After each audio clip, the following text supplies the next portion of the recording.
Hello, my dear students, and welcome to one more lesson with me. Today we have another movie here, a part of a movie. And the movie today is The Devil Wears Prada. Então, o filme de hoje vai ser O Diabo Veste Prada, and we are going to learn some more words, more vocabulary, expressions, verbs, and some other things. Pronunciation tips. Okay? Let's get started then. A primeira expressão, então, é have nothing to do with.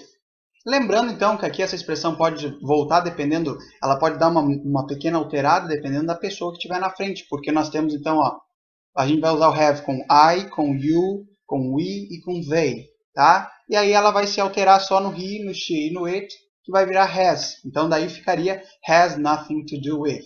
E o significado dela é ter nada a ver com.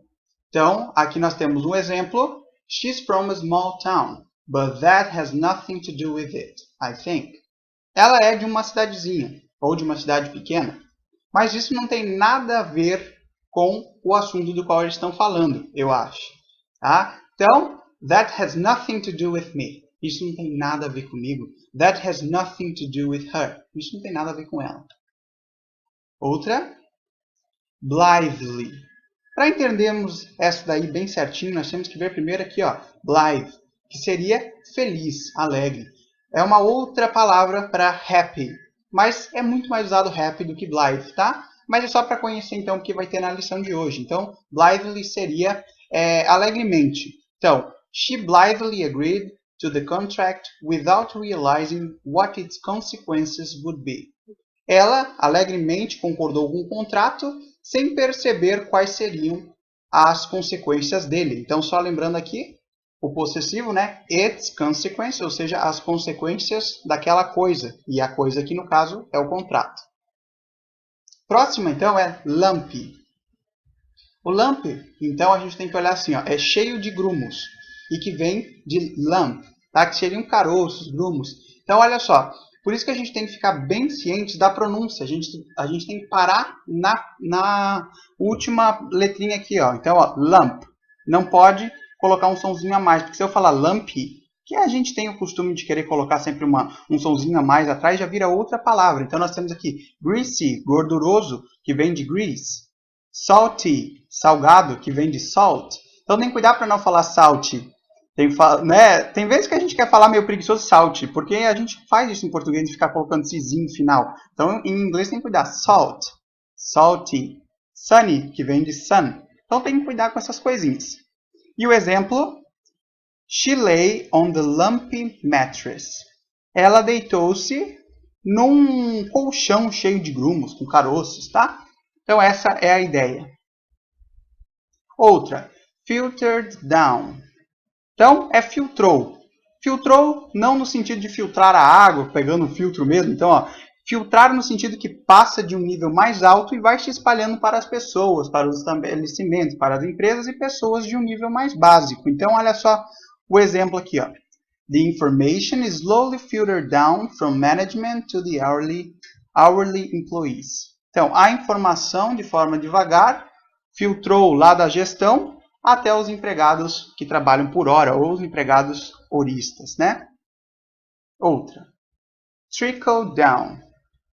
Agora essa daqui, então, ó, atingir níveis mais baixos através de alguma estrutura hierárquica, ou seja, vai tendo as posições, né? Então, olha só aqui o exemplo para entender um pouquinho melhor.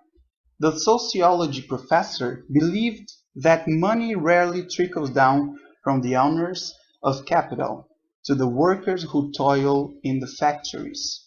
Então, olha só, o professor de sociologia acreditava que o dinheiro raramente atingia os níveis mais baixos de seus donos do capital até os trabalhadores.